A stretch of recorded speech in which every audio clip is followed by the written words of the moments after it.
Le Seigneur s'étant retourné regarda Pierre, et Pierre se souvint de la parole que le Seigneur lui avait dite.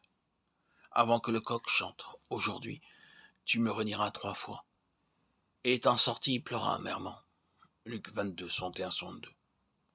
Ceci marque un tournant dans l'histoire de Pierre. Christ lui avait dit, tu ne peux pas me suivre maintenant, mais tu me suivras plus tard. Pierre n'était pas dans l'état voulu pour suivre Christ, parce qu'il n'avait pas renoncé à lui-même. Il ne se connaissait pas lui-même, et c'est pourquoi il ne pouvait suivre Christ. Mais quand il sortit et pleura amèrement, un grand changement se produisit dans sa vie. Christ lui avait dit précédemment, quand tu seras converti, affermis tes frères. C'est au moment dont nous parlons que Pierre fut converti. Je remercie Dieu pour l'histoire de Pierre. Je ne connais aucun personnage de la Bible dont l'histoire me procure un tel réconfort.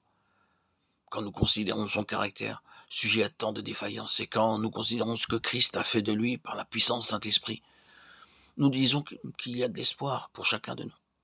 Mais rappelez-vous que Pierre, avant de pouvoir être rempli du Saint-Esprit, devenir un homme nouveau, dut sortir et pleurer amèrement. Il dut être humilié. Si nous voulons comprendre cela, je crois que nous devons considérer 4 choses. Tout d'abord, nous devons considérer Pierre, le fidèle disciple de Jésus. Ensuite, Pierre, quand il vivait pour lui-même. Après cela, Pierre se repentant. Et enfin, ce que Christ a fait de Pierre par le Saint-Esprit. Lorsque Jésus appela Pierre à laisser ses filets et à le suivre, Pierre obéit immédiatement. Et il put déclarer par la suite, « Voici, nous avons tout quitté, nous t'avons obéi. »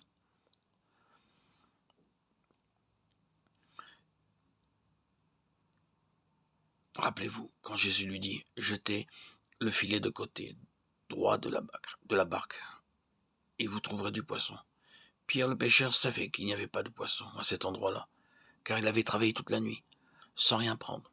Mais il répondit, « Sur ta parole, je jetterai le filet. » Il se soumit à la parole de Dieu. Pierre avait une grande foi. Quand il vit Jésus marcher sur la mer, il s'écria, « Seigneur, si c'est toi, ordonne que j'aille vers toi sur les eaux. » Et à la voix de Christ, il sortit de la barque et marcha sur les eaux. Jésus parle de Pierre comme de la pierre sur laquelle il bâtira son église. Et il dit qu'il lui donnera les clés du royaume des cieux. Pierre était un homme remarquable, un fidèle disciple de Jésus. Et pourtant, il lui manquait bien des choses. Maintenant, considérons Pierre alors qu'il vivait pour lui-même, et se confiait en lui-même, et cherchait sa propre gloire. Vous vous rappelez qu'aussitôt, après lui avoir dit, ce ne sont pas la chair et le sang qui t'ont révélé ces choses, mais c'est mon Père qui est dans les cieux. Jésus commença à parler de ses souffrances à ses disciples. Et Pierre osa lui dire, « À Dieu me plaise, Seigneur.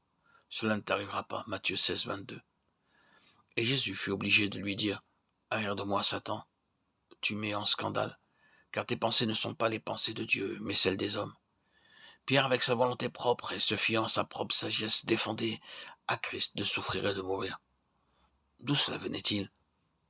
De ce que Pierre se confiait en lui-même et en son opinion personnelle au sujet des choses divines.